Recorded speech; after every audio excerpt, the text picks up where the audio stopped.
Hmm. Just pouring us cold water. Well, this marriage was made to be enjoyed. Oh yes. And enjoy it we shall. But Amen. first, we must learn. We must drop all coconut headness and embrace our Father's design. Um, it's an uphill battle when God has given you a gift and you choose not to unwrap it. Hmm.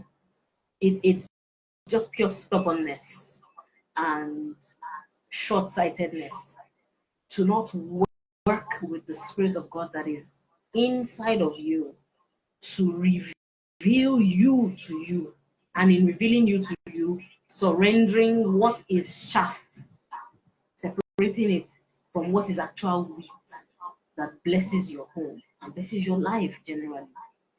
May God help us to grow in Him with the help of His Spirit. So my third point, which is 6 now, I believe, Yeah. is this. Mm. Sisters, listen, oh, brothers, listen. Oh. You were not created to match each other's libido sexually. Contrary to what you thought when you got married, was that now license, yes. The same way God, that point that my husband made just now, God will use the marriage to test. Some of you, you said license, and God gave you an original. I think in science, in the world, they call it nymphomania. God gave you the one that passes your power, and you're begging the woman to please now. I'm flesh and blood, let me rest. Or you received license and you thought God would just give you the woman that will be ready 10 seconds. She's there. As you are there, she's there with you.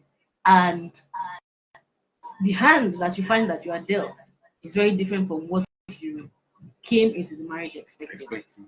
Right. But this is the thing. Inside that marriage, what is our gauge? The fruits of the Spirit are such a profound blessing when you apply them to your life in truth.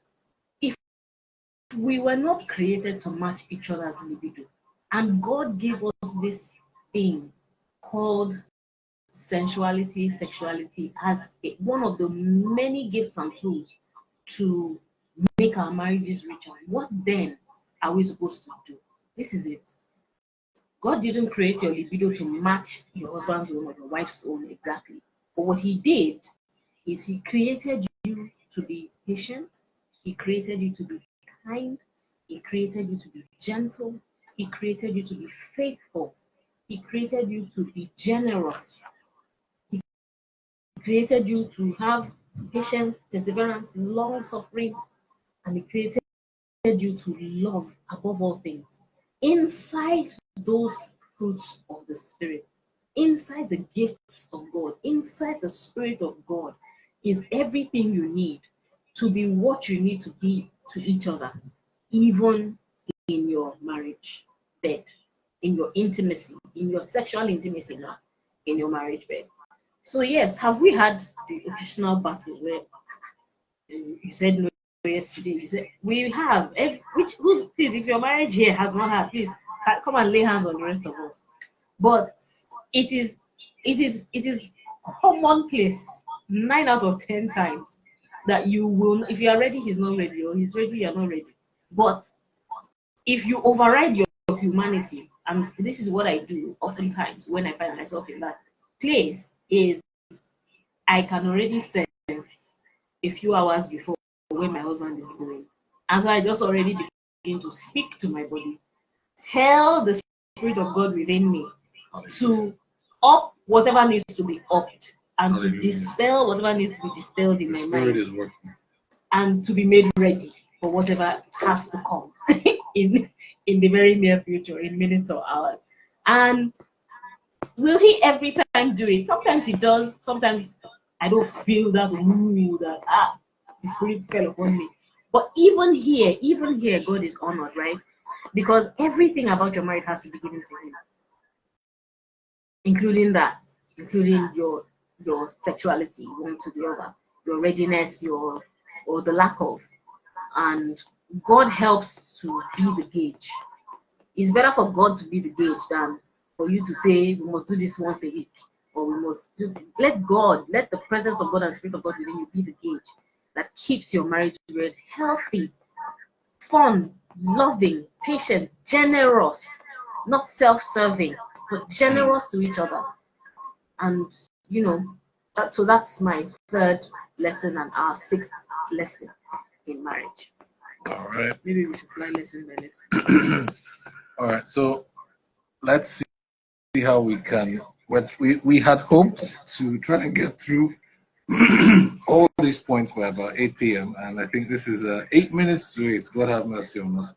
So we're going to try and run fast now, and we'll push our cutoff time a bit. This is why we said we'll probably do a follow-on session. But let me run and see if we can end up probably getting to about 0.6 for each of us at the very least. Let's see if we can do that. And I actually hope we could do it even faster. Okay, let me do 2 points on my side because these two are sort of related. As a husband, it is to my credit that my wife and my children can stretch and grow to their full potential in God. My wife is part of my estate, and if it so happens that she is gifted and called to be productive, fruitful, influential for the kingdom, to a great scale, and that's a good thing, and please, I'd like to always balance this up and complete the picture. I hate distorted pictures. Not everybody is called to be a billionaire. Not everybody is called to start ministries or start businesses and all that stuff, and we need to disabuse our minds of that stuff. It's because we have not lived out the fullness of our lives as Christians in our communities that we have such bad economies that everybody feels they need to be a multi-billionaire to actually be comfortable. But if we were doing what we were supposed to do in the respective places we were supposed to do them, we could live in that world where traders, regular teachers, doctors, nurses, everybody gets to build homes for themselves in their lifetimes before they get old, own cars, take trips, travel with their families, because everybody did what God put in them to do. So let's not get confused by the times that we live in. Not everybody is called to be a multi-billionaire. It's not necessary to put yourself on that track if God didn't send you there. So if your wife is called to do stuff that impacts millions of lives and you get to start feeling insecure, that is not to your credit. It is to your credit to recognize that you are the one who is the head. You are the leader. You are the one to whom your wife has been called. And it is under your cover and within your protection, the wall of your compound, that your wife finds safety and resource to become all that God has called her to be. So you need to have a big compound. I felt this a lot, both in terms of my wife and my children, when the cost of supporting their dreams started hitting me hard and fast. And I had to turn back to my father because he is my source and my sustainer, so that I can be a source and a sustainer to my family.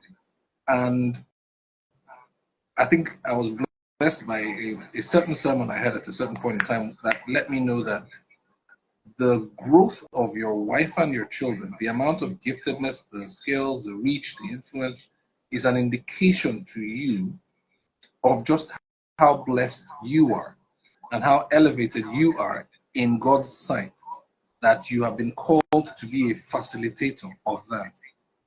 If a man doesn't have sight of that, he will get intimidated. He'll feel that his wife, and this is the problem, he feels that his wife is not inside his estate and she is growing out and away from him.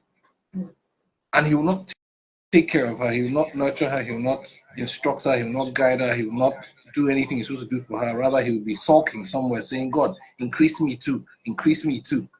Whereas that's not what God called him to be, to match her in her influence or her exposure or education or wealth or whatever it is. You have your place. Face your homework. Do what you're supposed to do. It is to your credit that your children and your wife grow. So you've got to have space in your mind to allow them.